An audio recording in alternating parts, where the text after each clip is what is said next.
Our visions for today. Notre vision pour aujourd'hui. Mon invité était condamné à la prison à perpétuité en Tchécoslovaquie. Mais Dieu lui a donné une vision lui indiquant la date exacte de la sortie surnaturelle prochaine. À tout de suite sur cette édition de It's Supernatural. Sid Roth, your investigative reporter, examines this invisible world on It's Supernatural.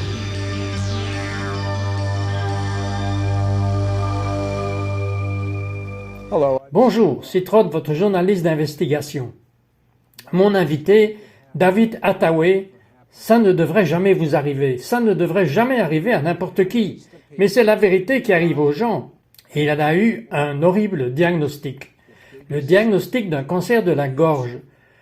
Vous avez fait prier les gens pour vous, et je sais que vous aviez beaucoup de foi en Dieu. Mais si je comprends, rien ne s'est passé. Thank God, but I understand nothing happened. Eh bien, ils ont diagnostiqué que j'avais un cancer. Mais je l'ai eu dans une situation difficile, c'était sur les cordes vocales, donc cela signifiait une opération probablement pour supprimer ma voix. Alors les médecins voulaient le faire, et j'ai dit non. J'ai dit je crois en Dieu, je crois dans les miracles, j'ai dit que je n'aurais pas d'opération. Alors les gens ont prié, j'ai prié, et cela a continué pendant 3 mois, et je n'étais pas guéri. Puis 2 jours avant qu'ils me disent que je devais me faire opérer, j'étais à la maison. Maintenant, j'étais vraiment inquiet parce que c'est critique avec le cancer. Bien sûr. Et je me souviens avoir parlé à Dieu et avoir dit « Je crois que Dieu m'appelait pour aller en Russie. » Et j'ai dit quelque chose de très dangereux parce que j'ai dit à Dieu « Oh Dieu, si tu veux que je reste en Angleterre, ne me guéris pas. » Maintenant, je n'ai jamais entendu quelqu'un parler comme ça à Dieu auparavant. J'ai dit « Ne me guéris pas. » Et que s'est-il passé? Ah, mais j'ai dit, si tu veux que j'aille en Russie, alors j'ai dit, je veux un miracle, et je le veux maintenant, et je veux que tu m'enlèves ce cancer. Et à cet instant même, le cancer est parti. How did you? Comment vous êtes-vous senti avec un cancer où vous perdez la capacité de parler, et en un instant, votre cancer est entièrement parti? To being whole. Eh bien, je me semblais très étrange. Mais ce que je savais que je devais faire était d'aller le lendemain à l'hôpital. Car s'il s'agit d'un miracle, alors je dois en témoigner devant les médecins. Et je me souviens d'être allé à l'hôpital le lendemain. Et ils ont mis leurs instruments sur ma gorge. Alors vous me dites que vous n'étiez pas entièrement sûr que vous étiez guéri? Ou l'étiez-vous? Non, je savais que j'étais guéri. Mais je voulais qu'ils me le disent, donc je ne leur ai rien dit. Je suis allé comme s'ils allaient m'opérer. Alors ils ont commencé à mettre les instruments à l'intérieur, puis ils les ont sortis, ils les ont mis une seconde fois, et ils ont commencé à devenir un peu en colère contre moi. Je ne savais pas quel était le problème. Ils les ont retirés et ils ont recommencé une 3e fois. Et quand ils les ont retirés, là ils étaient tellement en colère. En colère? Oui. Pourquoi? Bien parce qu'ils m'ont dit, ce sont leurs paroles exactes, c'est sur mon enregistrement médical, ils ont dit, qui a fait cela? J'ai dit, mais qu'est-ce que vous voulez dire? Ils ont dit, qui a fait l'opération? Nous avons regardé 3 fois, et nous avons pu voir la cicatrice. On dirait que quelqu'un a coupé le cancer avec un couteau. Qui l'a fait? Et j'ai dit, mais je n'ai pas eu d'opération. Dieu, la nuit dernière, a fait un miracle. Le Dieu auquel vous ne croyez pas a coupé ce cancer comme avec un couteau. As if with a knife. And you know, Et vous savez quoi, David? Je sais pourquoi Dieu a coupé ce cancer. Parce que vous allez voir maintenant un clip de l'Ukraine et de la Sibérie où vous allez voir ce que David a fait après que Dieu l'ait guéri. Maintenant. Возлагаю руки на тебя во I имя command this cataract to go. Иисуса. Я повелеваю, чтобы катаракта I take it ушла. out in Jesus' Я name. убираю это во имя Иисуса So you Христа. can see perfectly Так, чтобы now. ты могла видеть превосходно сейчас. Now look and see. Ну-ка, посмотри. Лучше? Ждет тебя, когда ты обратишься. Нормально? Теперь, пожалуйста, астма. Slava Bogu. No. Okay. What's the problem with the legs? На прошлом году очень много людей получило исцеление. 2 дня. И 2 дня люди получали исцеление. Но они не пришли. Ведь потерять, главное, это исцеление. Не потерять.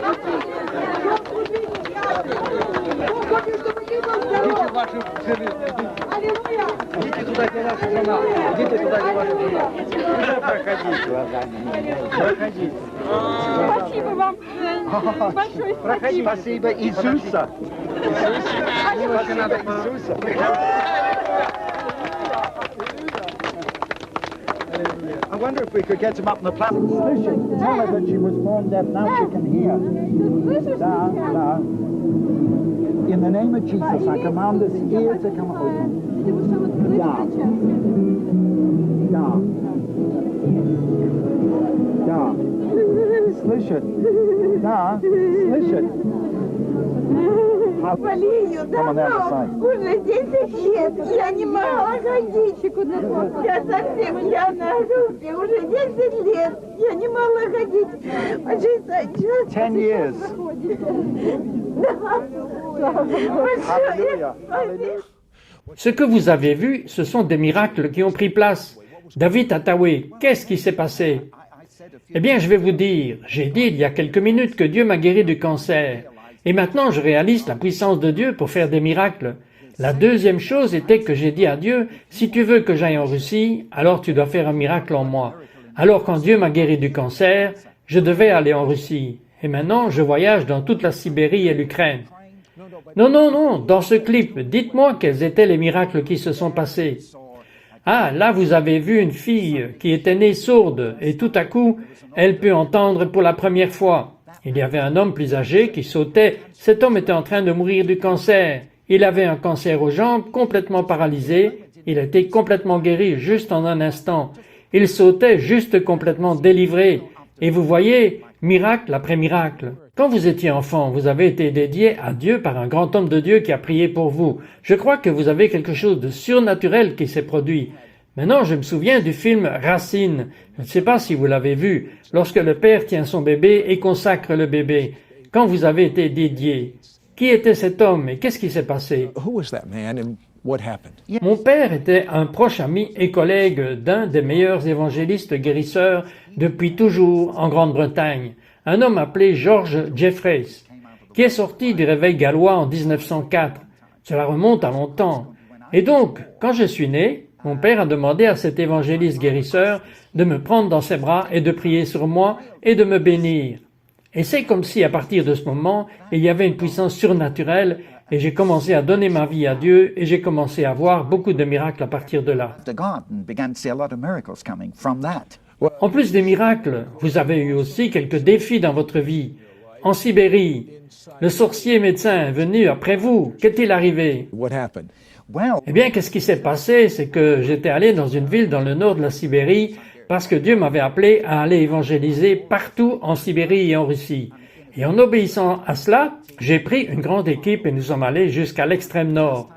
Et la première fois que j'étais là, j'étais dans un stade de football. Les foules sont venues et quand j'ai fini de parler de Jésus aux gens, j'ai commencé à servir les malades. Et je ne me souviens pas de tout. Je me souviens de ceci. Une femme qui avait les pieds estropiés, venant de l'hôpital, a été instantanément guérie.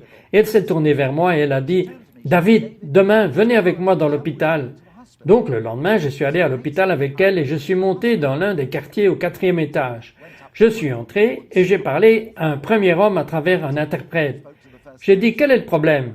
Il a dit « Mon dos est brisé. » Je lui ai imposé les mains, j'ai dit « Au nom de Jésus, je viens de briser le pouvoir du diable, je te libère, sois guéri. » Il est sorti du lit et a marché. Un deuxième homme, exactement pareil. Il avait le dos cassé, il est sorti du lit et a marché. Je suis arrivé au troisième. J'ai dit « Quel est le problème? Votre dos n'est pas cassé ?» « Non, dit-il, je suis aveugle. » Maintenant, il était aveugle et habitait de l'autre côté de la Sibérie. Et j'ai étendu la main sur lui et j'ai dit « Au nom de Jésus, je commande à vos yeux de s'ouvrir, comme dans la Bible. » Instantanément, ses yeux se sont ouverts. Maintenant, nous avons un test. Si une personne est aveugle et que Dieu l'a guérie, je prends la Bible russe de mon interprète et je la mets entre les mains de l'homme. J'ai dit « Lisez-la. » Cet homme a pris la Bible, il a couru partout dans l'hôpital, il criait à haute voix « je vois, regardez, je lis la Bible, je vois, j'étais aveugle et maintenant je peux voir. » Maintenant, je n'avais plus besoin de faire n'importe quoi, ils sont tous venus de l'hôpital. Le lendemain soir, le stade était plein et en seulement 2 jours, un quart de l'ensemble de la ville avait entendu parler de Jésus. oh, and in only 2 days, a quarter of the whole town came to know about Jesus. But what happened? Mais que s'est-il passé avec ce sorcier médecin?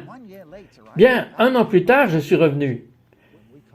Je vais vous dire, quand nous reviendrons, vous allez découvrir que Dieu a non seulement un pouvoir contre la maladie, mais qu'il a un pouvoir contre les sorciers. Ne partez pas. Go away.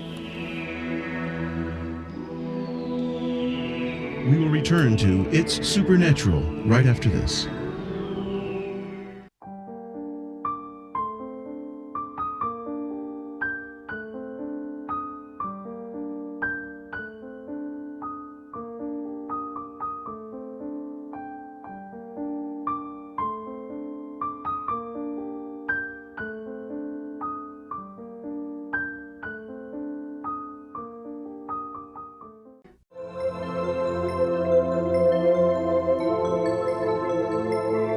Hello, this is Bonjour, c'est Trott. Je trouve cela incroyable, mais magnifique. Je parle à David Hathaway. Il est allé en Sibérie. Un quart de la ville, à cause des miracles qui ont eu lieu, ont fait des expériences avec Dieu. Mais ensuite, j'ai dit, David, qu'est-il arrivé à ce sorcier médecin? I said, David, what happened to those witch doctors? Well, the Eh bien, la chose intéressante était qu'après mon départ, un prêtre orthodoxe qui était lié avec les Cosaques, qui sont les descendants des Mongols. with the Cossacks, which are the descendants of the Mongolians, C'est vrai, c'est ceux qui ont tué tant de Juifs. Oui, maintenant ils ont commencé à attaquer ce que j'avais fait, et ils sont allés vers les gens qui avaient été guéris. Ils ont vu ces miracles, et ils ont commencé à maudire Dieu. C'étaient des prêtres orthodoxes, ils ont commencé à maudire Dieu. Alors, 1 an plus tard, je suis retourné dans cette ville, et ils étaient tellement déterminés à m'arrêter qu'ils ont jeté une malédiction sur chaque salle, sur le stade de foot, et donc ils nous ont forcés à l'ouvrir. Et donc, ce que nous avons fait, c'est que nous avons commencé à parler de monter tout le matériel en plein centre de la ville. Puis, ils ont envoyé le sorcier. Un homme est venu et il a commencé à se promener et à maudire tout ce que nous faisions. Il a dit, je vais vous maudire, j'apporterai la puissance du diable sur vous pour vous détruire et arrêter tout ce que vous faites ici. you're doing anything here. Were you fearful? Aviez-vous peur quand vous avez entendu cela? Non, j'étais en colère. En colère? Très très en colère. Pourquoi n'aviez-vous pas peur? Je n'ai pas peur d'eux. Mon Dieu est plus grand que leur Dieu. Ok, que s'est-il passé? Alors il a dit, regardez, la ville est entourée de collines. Je vais appeler un orage violent et il va venir détruire votre rencontre. J'ai le pouvoir. Et il l'a fait. Et nous avons vu la tempête et les nuages arriver. Les nuages sont arrivés dans ce grand espace ouvert où nous étions. La pluie a commencé à tomber, puis je me suis mis en colère. Alors je suis allé voir cet homme et j'ai commencé à lier son pouvoir au nom de Jésus. J'ai dit, mon Dieu est plus grand que votre démon. J'ai dit, Jésus, en ton nom, j'ai le pouvoir de briser le pouvoir de cet homme. Je t'ordonne, et j'ai commencé à parler à cet homme, ce sorcier, je te commande au nom de Jésus de partir. Eh bien, tout à coup, il y a eu un éclair qui a semblé toucher cet homme. Il est tombé par terre. Il a ensuite couru dans la rue, et la tempête allait en fait contre le vent, et l'a suivi vers le bas de la rue. Il s'en est allé. Nous n'avons eu ni pluie, ni problème. Maintenant, c'est un miracle absolu. It's an absolute miracle. Now, I can Maintenant, je comprends pourquoi vous êtes un peu fanatique de Dieu. En fait, vous êtes tellement fanatique que dans les jours du communisme, vous avez distribué des Bibles en Tchécoslovaquie. Qu'est-il arrivé? Eh bien, je ne distribuais pas seulement des Bibles en Tchécoslovaquie. Qu'est-ce que vous faisiez? Ce qui s'est passé était ceci. J'avais une agence de voyage, mais je possédais une flotte de bus touristiques. Et ce que je faisais, c'est que j'avais des licences pour opérer dans toute l'Europe de l'Est. En fait, nous prenions des touristes en Israël. C'était juste en passant. Mais nous avions des licences pour opérer dans tout l'Est de l'Europe. Et j'ai vu les problèmes. J'allais en fait en Europe de l'Est quand c'était sous le communisme. Je retourne 30 ans en arrière. Et j'ai vu que les gens n'avaient pas de Bible, pas de pain, pas d'argent, pas de maison. Et ils ont commencé à me demander des Bibles. Eh bien, ça ne sert à rien de juste prendre 6 ou 10 Bibles. Donc ce que j'ai fait, c'est que j'ai converti mes bus touristiques en transport de 2 tonnes de Bibles. Tons of Bibles. Ce n'est pas qu'une Bible, je comprends. Ah non, 2 tonnes? 2 tonnes. Utilisez-vous cela comme une expression ou était-ce vraiment 2 tonnes? Non, c'était au moins 2 tonnes. Ça fait beaucoup de Bibles. Oui, cela a failli casser le châssis du bus. C'était tellement... Nous pouvions transporter 12 000 Nouveaux Testaments ou 4 000 ou 5 000 Bibles entières de grandes Bibles. Maintenant, vous pouvez comprendre qu'il était lesté. Et nous faisions cela depuis des années. Nous avions des permis pour entrer, nous avons dû avoir beaucoup d'audace.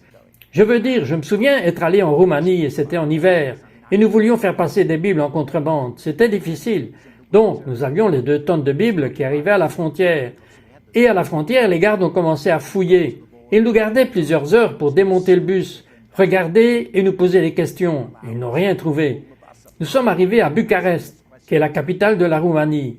On a déchargé les Bibles, puis je me suis allé voir le ministre du Tourisme et je commençais à me disputer avec lui.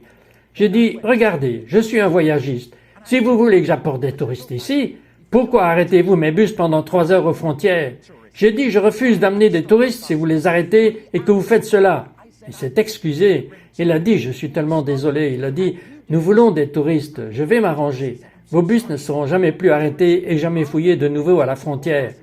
Donc ça m'a donné la liberté de faire passer des Bibles en contrebande. Me freedom to smuggle Bibles in. But Mais évidemment, vous avez été attrapé. Qu'est-il arrivé? Eh bien, ce que nous avons mis en place était le fonctionnement le plus sophistiqué de tous les temps. Nous faisions cela depuis des années. Je faisais cela depuis environ 7 ou 8 ans. Et puis un jour, nous sommes en route avec des Bibles. Nous avions 5000 Bibles pour la Russie. Mais nous traversions la Tchécoslovaquie. Et quand nous sommes arrivés à la frontière, l'inévitable s'est produit. Ils les ont trouvés. Donc ce qu'ils ont fait, c'est qu'ils ont presque déchiré le bus.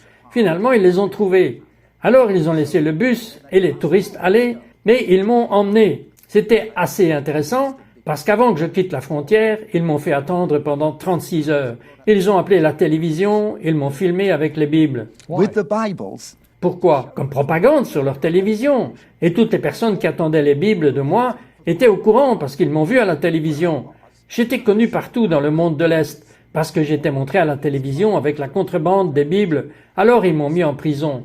Maintenant, ils étaient très en colère avec moi pour 2 raisons. La première est qu'ils ont découvert la taille de mon opération, que j'opérais légalement avec licence et en prenant les Bibles avec. Nous avons eu la plus grande opération jamais connue à faire cela, et nous avons travaillé avec un grand réseau de croyants dans toute l'Europe de l'Est, donc ils m'ont gardé. Et la raison pour laquelle ils étaient si sévères, c'est qu'ils m'ont gardé sous interrogatoire pendant 4 mois pour trouver les noms et adresses des croyants. Maintenant, ce qu'ils ont dit, la sentence pour contrebande de Bible était de 5 ans. Mais ensuite, je n'ai pas arrêté de prêcher. Je prêchais pendant que j'étais en prison. Vous savez, je témoignais, je parlais à tout le monde de Jésus, parce que tout le monde savait, tout le monde dans cette prison communiste savait que j'étais dans la contrebande de Bible.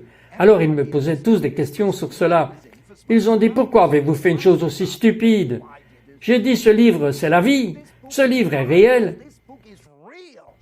Alors, qu'est-ce qu'ils ont fait pendant que vous parliez à propos de Jésus en prison? Ils ont dit, OK, c'est une autre infraction sérieuse. Ils ont cité la loi, ils m'ont condamné à 5 autres années supplémentaires. Cela aurait fait 10 ans. Et ensuite, ils ont dit, nous n'allons pas vous laisser sortir vivant de cette prison. Ils sont devenus tellement en colère contre moi. So angry with me. Comment aimeriez-vous cela? Une peine de prison à vie? Il est tellement fanatique de Jésus qu'il va passer toute sa vie en prison. Mais un grand miracle s'est passé dans cet endroit après ceci. place after this word.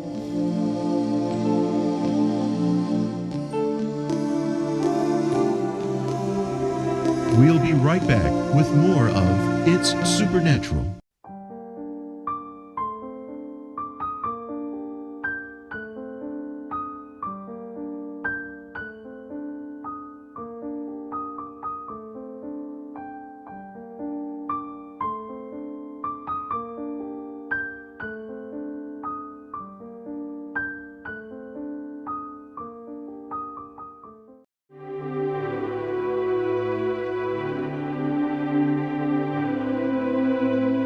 Bonjour, Citrotte avec David Hathaway.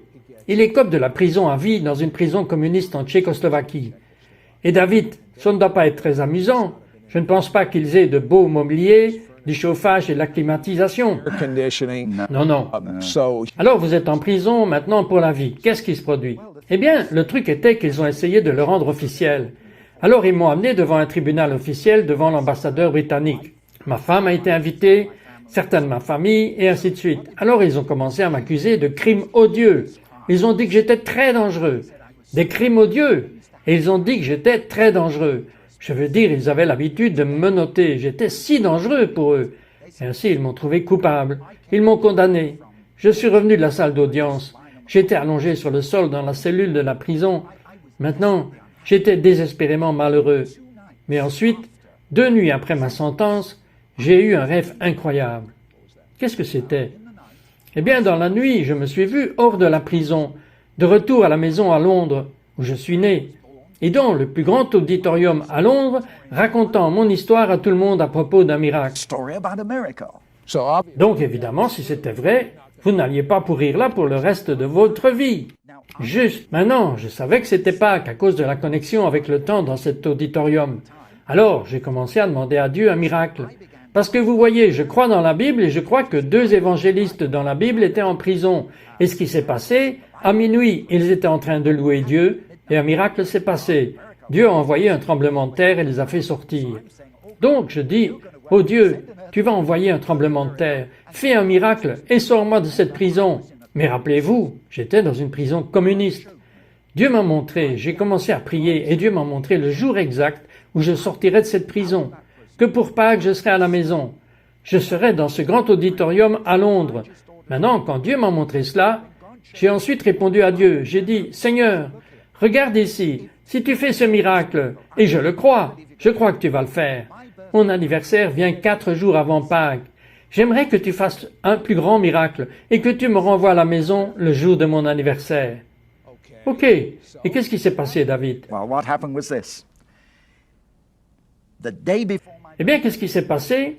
La veille de mon anniversaire, l'un des gardes est venu vers moi. Il a dit, « Attaway, que dites-vous? Pourquoi dites-vous aux autres prisonniers que vous retournez chez vous ?» J'ai dit, « Eh bien, parce que Dieu va faire un miracle. Je sors de la prison et je veux que tout le monde sache que ce n'est pas grâce à vous, mais que c'est Dieu qui a fait un miracle. » Il a dit, « C'est impossible. Regardez les murs, ils font 20 pieds de haut. Regardez les mitrailleuses, les fusils automatiques, les barbelés et tout. » Il a dit, « C'est impossible. » Je suis retourné sur le banc où je travaillais. J'étais dans un camp de travail. Et 15 minutes plus tard, ce même officier est revenu. Il a dit, « Attaway, j'ai reçu un appel téléphonique du gouvernement à Prague. Vous allez être libéré immédiatement. » Maintenant, ils ne m'ont pas libéré ce jour-là. Mais la première chose qu'ils ont faite, le lendemain matin, ils m'ont sorti de la prison dans une voiture, m'ont amené à l'aéroport, m'ont mis dans un avion, et quand je suis monté dans l'avion, j'ai trouvé le premier ministre britannique, c'était Harold Wilson. Et en fait, Harold Wilson avait volé tout le chemin depuis l'Angleterre vers la Tchécoslovaquie pour plaider pour ma libération de la prison. from the prison. David Hathaway, David Hathaway, vous êtes spécial. Pourquoi Dieu ferait-il cela pour vous? Avoir le premier ministre dans un avion pour vous faire sortir d'une prison communiste où vous êtes censé pourrir pour le reste de votre vie? Eh bien, je vais vous dire pourquoi. Parce que cela a changé ma vie. Maintenant, je dois croire. Regardez, j'ai déjà eu un miracle de guérison du cancer. C'est pourquoi je suis entré en prison. Maintenant, regardez ce qui s'est passé ici. Maintenant, j'ai eu un autre miracle. Cela montre que Dieu est réel. Il y a quelque chose de spectaculaire. Il y a quelque chose de puissant avec Dieu. Il peut faire quelque chose. Et si je vais aller en Russie, je veux croire dans ce genre de Dieu, un Dieu qui travaille dans le surnaturel et les miracles. Et je vous dirai que quand je suis sorti de cette prison et que je suis rentré, 2 choses se sont passées. La première chose que j'ai trouvée était mon anniversaire. C'est exactement ce que Dieu avait dit. J'ai trouvé parce que c'était le Premier ministre. C'était à l'échelle nationale, à la télévision. Non seulement là, mais dans le monde entier. C'était les gros titres dans les journaux. Et à la suite de cela, j'ai été invité à prendre la parole dans le plus grand auditorium de 10 000 personnes à Londres pour leur dire ce qui s'était passé. London and tell them what had happened. okay. Ok, je vais recevoir beaucoup de gens mécontents si vous ne regardez pas cette caméra et priez très vite pour que les miracles éclatent, les miracles dont ils ont besoin à présent. Well, I believe Eh bien, je crois en un Dieu des miracles. Je vais prier. Ô Dieu, nous te remercions pour la puissance que tu as démontrée dans ma vie. Tu as changé ma vie. Tu as guéri ce cancer. Tu l'as découpé avec un couteau. Tu es venu obéir à ta parole. Tu m'as sorti de cette prison par miracle. Maintenant, ô Dieu, je tends la main vers ces gens là-bas qui regardent et écoutent. Et je te demande de démontrer les miracles les plus puissants ici en Amérique et autour du monde, que tu es le Dieu qui peut guérir chaque maladie. Et je parle de cette maladie et je commande que chaque douleur, chaque maladie sorte de ces gens. Et pour les gens malades, mettez votre main là où se trouve la maladie et je commande au nom du Dieu de la Bible, le Dieu d'Amérique, je commande à la maladie de sortir de votre corps dans le nom de Jésus. Maintenant, ô Dieu, je te demande de faire des miracles créatifs pour montrer à l'Amérique aujourd'hui, l'Amérique qui a besoin de ce Dieu. Amen. America needs this God. Amen.